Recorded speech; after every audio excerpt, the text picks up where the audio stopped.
ดีทุกคนสวัสดีปีใหม่พศ2564เช่นเคยนะคลิปนี้ก็ต่อมาจากคลิปที่แล้วที่ปาราบินได้ยางมาตั้งแต่วัดศรีเมืองมาหอพระแก้วแล้วก็มาวัดศรีสะเกษแล้วมาจบคลิปอยู่ด้านหลังนี่ตอนนี้ปาราบินก็จะยางไปเอารถยูทีภาคสันนะก็จะยางไปตามถนนหนทางบริเวณแถวๆนี้แหละอันนี้น่าจะเป็นถนน300,000ไทยที่บอกที่ทุกคนเห็นกันนี้เพราะว่าข้ามทางไปทางพุ่นซื้อไปทางพุ่นก็จะออกไปทางสนามบินแล้วออกไปบอนด้านหน้าหอวัฒนธรรมแล้วก็ออกไปแถวทาวพาซ่าออกไปทางสนามบินนะทุกคนถนนเส้นนี้ก็จะเป็นถนนวันเวย์ที่ขึ้นมาได้ยางเดียวเดี๋ยวจะยางแล้วก็ถ่ายบรรยากาศแถวนี้ให้ทุกคนได้เบิ่งกันเบิ่งบ้านเฮือนเบิ่งตึกเบิ่งอย่างในนครหลวงวิจันทร์อยู่บริเวณแถวๆนี้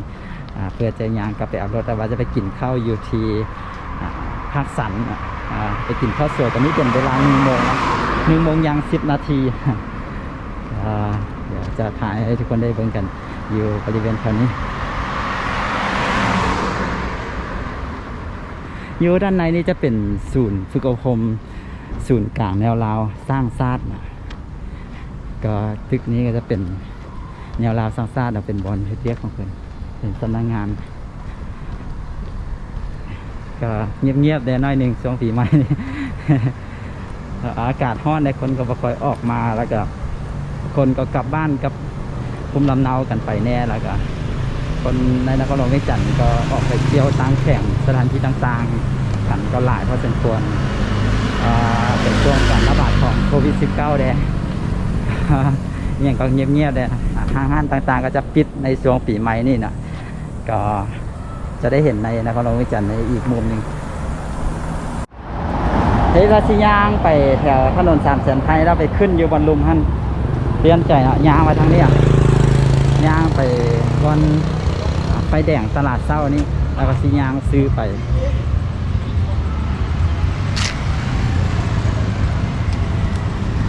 อยู่ด้านในนี่จะเป็นวิทยาลัยสุขภาพเหรอหรือว่าเขาจะเรียกว่าแพทยศาสตร์อยู่ด้านในนี่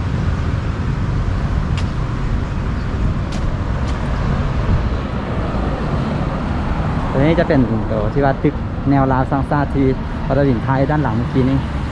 แล้วก็ด้านหน้านี่จะเป็นไฟแดงไฟแดงตลาดเศร้านี่ตอนนี้ตลาดเศร้าตึกเก่าเขาจะทุบออกเรียบร้อยแล้วกำลังเตรียมที่จะสร้างตึกใหม่อีกประเดี๋ยวนี้ก็คงจะเห็นตึกใหม่ขึ้นมาแทนแล้วอยู่ในนครหลวงวิจันทร์ตอนนี้มีตึกต่างๆก็เกิดขึ้นเป็นจำนวนหลายเช่นเดียวกันนะถึงแม้ว่าจะมีโควิดก็ตามแต่ว่าเราก็หวังว่าโควิดจะหายไปจากโลกนี่ไปอาจจะไม่ได้หายไปแล้วนะแต่ว่าเขามีวัคซีนมีอย่างแล้วก็มีวิธีการป้องกันแล้วก็ปรับตัวอยู่กับเชื้อโควิดนี้อยู่นำคล้ายๆกับแบบไข้หวัดใหญ่อย่างเดียวนะไข้หวัดสปีกอย่างนั้นนะตอนที่แพร่ระบาดในไม้ก็จะตื่นตระหนกกันเพราะเดินไปเดินมาเขามีวัคซีนมีอย่างป้องกันแล้วก็เขาสามารถปรับตัวแล้วก็อยู่กันได้นะอันนี้ก็จะเป็นตลาดเศร้านะทุกคนตลาดเศร้าบอนตึกเก่าเนี่ยเขาจะออกไปทุบออกไปเรียบร้อยวันหันแล้วเดี๋ยวเราจะทางไปแล้วเบิ่งบรรยากาศแถวนี้เห็นก็จะมีลิ้นน้ำกันอยู่ในนี้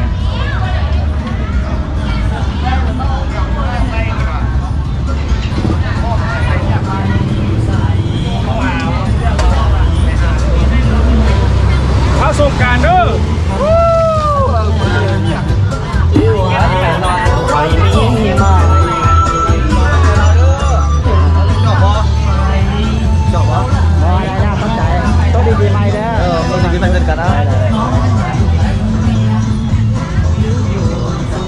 ดินผิวพดน้ำนี่แหละ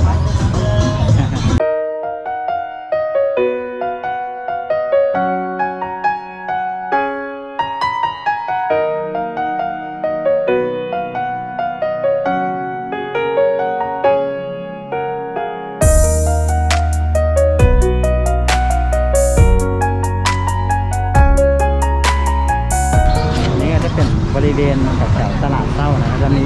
รถตุกๆมีอย่างต่างๆที่จะทำคนไปมาหาซื้อกันบริเวณแถวๆนี้จะเป็นจุดศูนย์กลางในนครหลวงวิจันทร์ก็จะมี คนเดินทางไปท่านมานี่ก็ส่วนใหญ่ก็จะมาลงรถตรงนี้จะมีคือรถเมย์อยู่ทางขึ้นจะเป็นที่รถเมย์ประจำนครหลวงเวียงจันทร์ก็เป็นจุดเริ่มต้นของการออกรถเมย์นะว่าจะไปทางดงโต้ไปสถานที่ต่างๆควรในนครหลวงเวียงจันทร์ไปควรมิตรภาพลาวไทยบ่อยอย่างนี้นะก็จะมาขึ้นรถอยู่ที่รถเมย์แห่งนี้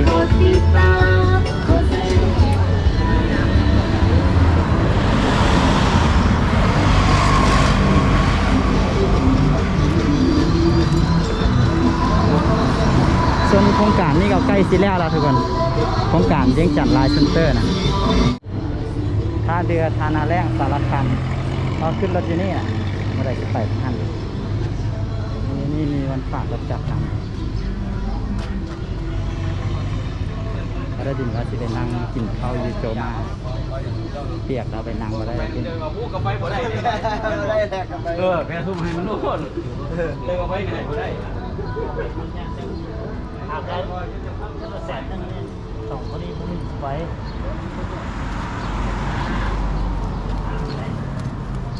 แถวนี้ถือว่าเงียบเหงาได้ตอนนี้นะเลยปกติในแถวนี้จะคึกคืนหลายคนหลายแล้วก็มีอย่างตัวอย่างมาพูดนะมุยุไม่รถก็จะติดในคนสังเกตนะถนนตอนนี้ว่ามีรถจักรคันเลย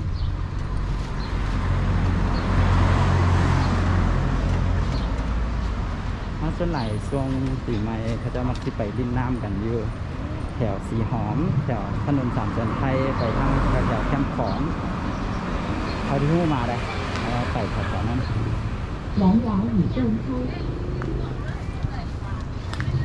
ถ่ายตรงนี้ตรงนั้น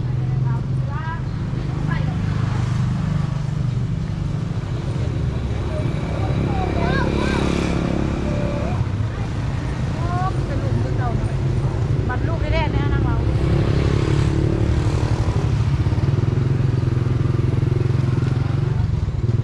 ไปนั่งกินข้าวยี่ใส่วันนี้นะไปนั่งเข้าไปในห้างก็ได้ เปียกเดี๋ยวสิไปเหยียบพื้นเปียกเพื่อนให้เพื่อนแล้วไปหาบอลกินข้าวกันข้าวยี่ใส่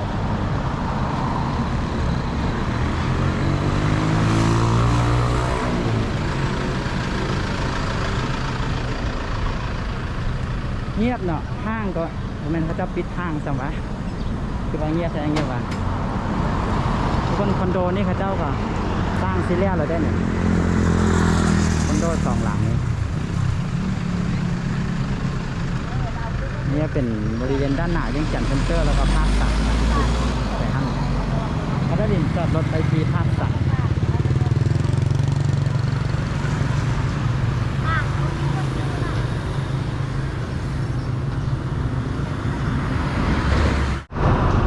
โดยปกติช่วงปีใหม่ลาวสถานที่ต่างๆบ่ว่าจะเป็นด้านหน้าเวียงจันทร์เซ็นเตอร์บแถวด้านหน้าภาคสันด้านหน้าหอวัฒนธรรมแล้วก็บริเวณแถวแคมป์ของเขาจะไปตั้งเป็นบูธเบียร์นะแล้วก็ที่ไปจัดเป็นคล้ายๆเป็นคอนเสิร์ตอะไรเรื่องอะไรจะมีเวทีนะแล้วก็จะมีเป็นบูธเบียร์นั่นแหละแล้วก็จะมีโต๊ะหรือว่ามีสถานที่ยืนให้เต้นให้ฟ้อนแล้วก็มีเบียร์มีอาหารมีอย่างบริการนะก็สถานที่ต่างๆก็จะจัดเป็นแบบนั้นแต่ว่าปีนี้ก็หลังจากที่คนมีแจ้งการไว้แล้วนะว่าบ่ให้จัดคอนเสิร์ตบ่ให้จัดการร่วมตัวกันก็ถือว่าเฮ็ดได้ดีนะเป็นประกาศออกมาแล้วก็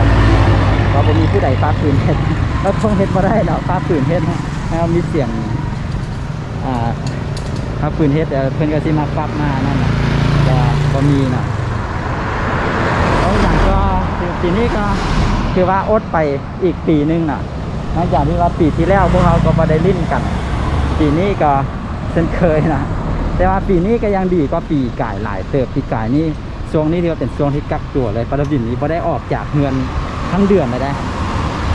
ออกมาทั้งเดือนท่านออกมาเชื้อ2 เชื้อที่ออกมาซื้อไทยกับซื้ออย่างนั้นแหละแล้วก็ไม่ได้ออกมาแต่ว่าปีนี้ท่านก็ไม่ได้ว่าล็อกดาวน์เชิงคำว่าล็อกดาวน์ขนาดนั้นน่ะทุกคนก็ยังสามารถลิ้นแล้วก็ไปมาหาซื้อกันได้แต่ว่าให้รวมจบเป็นจำนวนหลงหลายนะนี่ก็ยางมาฮอดบริเวณเวียงจันทร์เซ็นเตอร์แล้วก็ภาคสันแล้วแต่ว่าว่าจะไปนั่งกินข้าวอยู่ในห้างว่าจะไปนั่งกินข้าวอยู่ห้างกาแฟแต่ว่ามันเปียกตอนนี้ถือพดน้ำมา งสัยได้ไปหาแนวกินอยู่ตามห้างทั่วไปเอาแล้วนะเดี๋ยวเป็นนางอยู่ในห้างเป็นชีเบิ้งเอา เปียกนี่ก็ต้องได้เข้าครับ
เพียงเท่านี้แล้วเพราะว่าก็เขาจะต้องเดินทางกลับ ไปหาแนวกินกันเอาเขาใจทุกคนที่เข้ามาเบิ้งเดี๋ยวเราไปเจอกันคลิปต่อไปเด้อสำหรับคลิปนี้สบายดีโชคดีปีใหม่